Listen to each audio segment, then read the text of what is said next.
The next topic that I'd like to talk about is about the environmental crisis.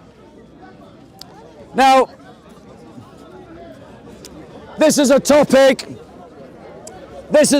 ladies and gentlemen, that never wins me fans. I absolutely guarantee that talking about this topic means that I'm going to get slagged off in the comment section by my own supporters, by people who otherwise back me up, but they're going to slag me off for this because I want to talk about the environmental crisis. So, ladies and gentlemen, the evidence of an environmental crisis is beyond dispute. It is beyond dispute. The fact that we have recorded some of the highest temperatures that we have ever recorded is not a debatable point. The fact of deforestation across the world and desertification, as we're seeing in California, is not a debatable point. The fact of the collapse of biodiversity is not a debatable point. These things are well-established facts, and they are established by numerous independent research into those topics. Sir David Attenborough, a man with whom I would disagree with nearly all of his politics, I would disagree with, is a man who uniquely in history has travelled about and seen more of the environmental world than any other human being in history. I think I could reasonably argue that that is also a fact. He's studied it as an academic. He's witnessed it firsthand. The destruction of the rainforests in Borneo, the destruction of the rainforests in Brazil, the fact that we are discovering plastic in the deepest, darkest parts of the ocean. You are an idiot if you deny the evidence. A bit like the Dawa team who deny the evidence. The evidence is overwhelming. We are in an environmental crisis. And it's not something that we can simply ignore. Now, yes, as Christians, there are many things that we should be engaging with. But as Christians, we also should be engaging honestly with the question of the environment. The question of the environmental crisis has been tied up with many other left-wing agendas, and it needs to be separated from those left-wing agendas, because it's precisely because it's been connected to other left-wing politics that people from the right wing wash their hands of it. And we, as people who are consciously Christian, conservative, who sit on the right wing of the spectrum of politics, should be claiming this issue as our own. If our current trends continue, and there is no reason to think that they must, we will reach a point where we cannot turn back, and there is the possibility of runaway global warming. Macron recently said that they would pay Brazil to stop deforestation. I would say it's time for Europe to reforest. It's time for human beings to accept that God in the garden created us to live in an order as its crown, as its cultivator. The story of Genesis, and I'm going to lower my voice because there's fewer of you, so feel free to come in a bit. Feel free to come in a bit. The story of Genesis is that man was meant to cultivate the world and to fill it with life. But because of sin, man, as he has filled the world, has filled it with increasingly death. And so as Christians, part of the redemptive act of Christ is that we rediscover our place in the natural order. That we discover that our purpose is to cultivate the garden. And the garden is the earth. To cultivate it and to fill it with life. That means that we have to change lots of what we do. Lots of what we did in the past we did in ignorance. But because of better learning, overwhelming evidence, there's a clear case for Christians to be involved in the cause of defending the environment. And that means things like arguing for the reforestation of Europe, cultivating biodiversity, reducing the amount of meat that you eat, not saying become a vegetarian or a vegan, but it takes more land to feed a cow than it does to grow a crop of wheat or other kinds of vegetable-based food. And vegetable-based food is healthier for you anyway. Christians, we can't ignore this environmental crisis. We have to get involved. It's kingdom work to get involved. Arguing for reforestation, the reduction of meat consumption, the defense of territories in the ocean where fishing is prohibited, will lead to those fishing stocks spilling out into other areas of the ocean that can then be fished. So it doesn't mean giving up fish, it just means accepting that you eat fish far less regularly. Biodiversity is something that we need to protect actively. It's part of the commission of Genesis. It's what we should be doing as Christians. It's part of kingdom work. But that means that we who sit on the right of spectrum need to own the environmental question without adopting other left-wing agendas. So that we see fighting against abortion and fighting against environmental destruction as part of the same thing. But it means that we have to rethink a lot of things. Well, if we have less children, we'll have less impact on the environment. No. No? Let me explain why not. Why not? Because a consumer, and I'm really going to pickle everybody's bones here, You're not coming both anywhere near left and right. Move in, guys, so I don't have to project my voice as much.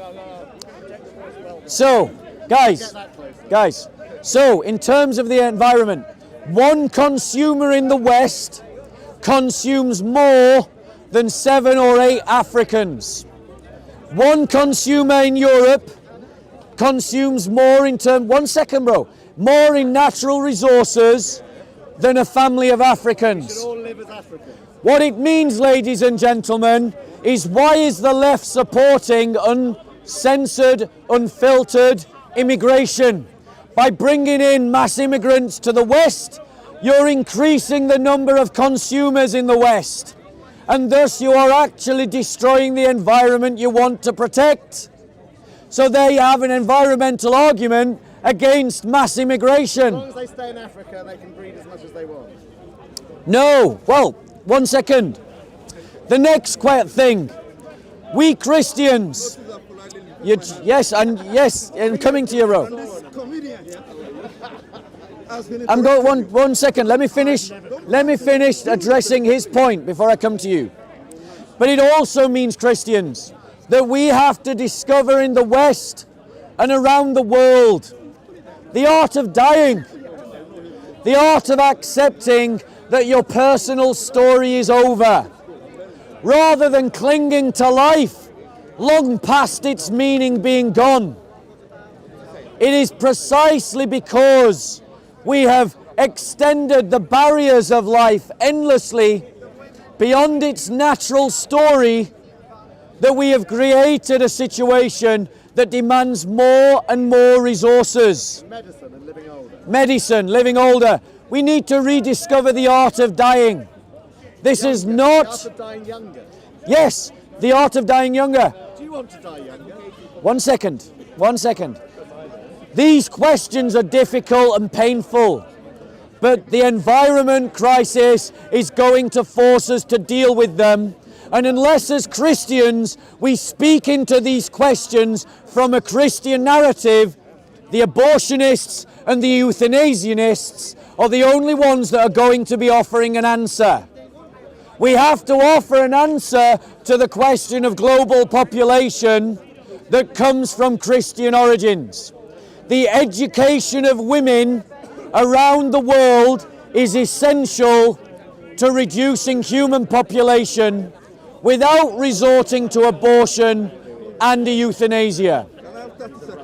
What's your question, bro? It's not a question, it's a comment, it's a correction.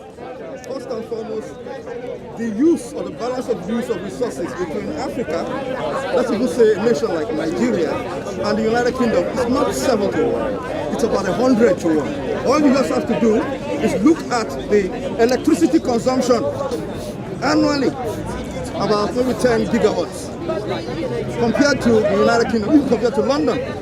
So that's... I accept my correction, brother. And then one more brother, thing, right. one more thing, please. Wait, wrap up. Okay. One more thing. Please, I hate something. You know what I hate? Thinking that the only way to handle things is either you are to the left or to the right. I think it's a brain-dead approach to things. There is a Christian way. Brother, allow me to reply. No, brother, 1 second.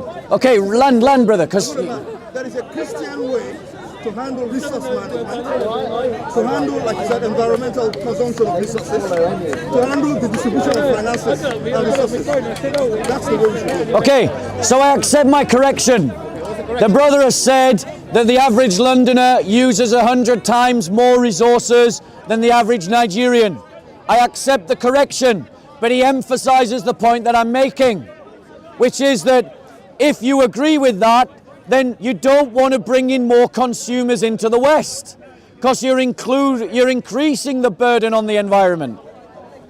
But that also means that we have to find a way to tackle poverty in the third world, to struggle to help the poorest in the world. They start using 100 times too. No, we've basically got to... 20 times. No, let me answer your point, Steve, because it's a fair one. We basically have to reinvent life as we know it, that is post-industrial. There's nothing sacred about industrialization. Nothing. What's the alternative? The alternative is that we find a way to live in balance with nature again, by finding ways to tap into natural energy and accepting the short-term pain that in the process of getting there, that we just have to learn to live with less. Yeah, but you talk about that. There was I don't know if you watch TV. There was a program the other day called Oxford Street Revisited, and they were showing the power Oxford Street uses, and they were saying it was so much power, but just from the top of it to the bottom, that they could do the whole of the UK and Scotland and all of Holland and everything. At a much lower level, yes. Yeah. And that's my point, ladies and gentlemen. How many of you here are engineers? How many what? 1 second, guys. JC, I'm doing a talk. Great, guys, stop, 1 second. If you want to give a talk, feel free. All right, sorry. But I am doing my own talk. That means I got to manage my own conversation. I want to reply to this guy because he only emphasizes my point, which is that industrialized societies are using so much more resources than the rest of the world. There is a book, I encourage you to read it if you're a Christian. It's called Rich Christians in an Age of Hunger. Living more simply so that others might simply live.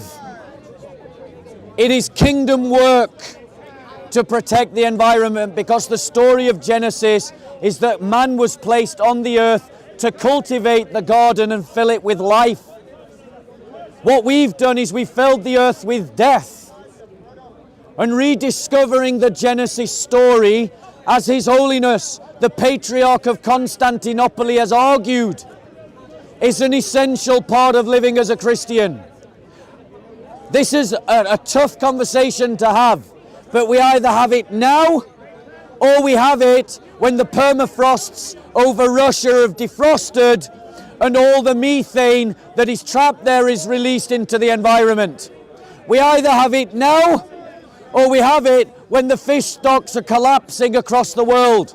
We either have it now, or we have it when the forests are burning away. We have to change. Not changing is not an option, and we have to wrestle this topic from the left wing. To address the brother's point about left wing, right wing, the reason why I'm putting it in that paradigm, brother, is because regardless of how me and you think, and I agree, it's not left wing or right wing, but most people who are listening to this video think in terms of left wing and right wing. And that is an interesting point, because most people who are of a green perspective in this country do tend to be on the left. But it's an interesting point. I don't see why Conservatives, people on the right, shouldn't be equally interested and concerned about. Exactly, but we've got to combine a concern for the environment that doesn't lean into or give sop to arguments for euthanasia and abortion. We have to be solidly pro-life, but solidly pro-life that deals with the question of overpopulation. Because we have rooted ourselves into every aspect of biodiversity in the environment. And we are crushing the world's environment under the weight of us. And Stanley Hauerwas, who is a Christian, argued in Naming the Silencers that we need to rediscover the narrative of life. That when your life journey has come to its end, you accept death when you are selected. Not simply fight for life for no reason. So in answer to the question, if someone who's 30 years old catches cancer, we should give them treatment, because a cured 30-year-old can still go on to contribute a lot to the world. But if someone, and I'm not saying this has to be the number, and I'm open to debate about what the number should be, but I'm going to pluck a number out of my head. But let's say someone who's 75 gets cancer. We should invest in helping them approach death as painlessly and with as much dignity as possible, without trying to keep them alive.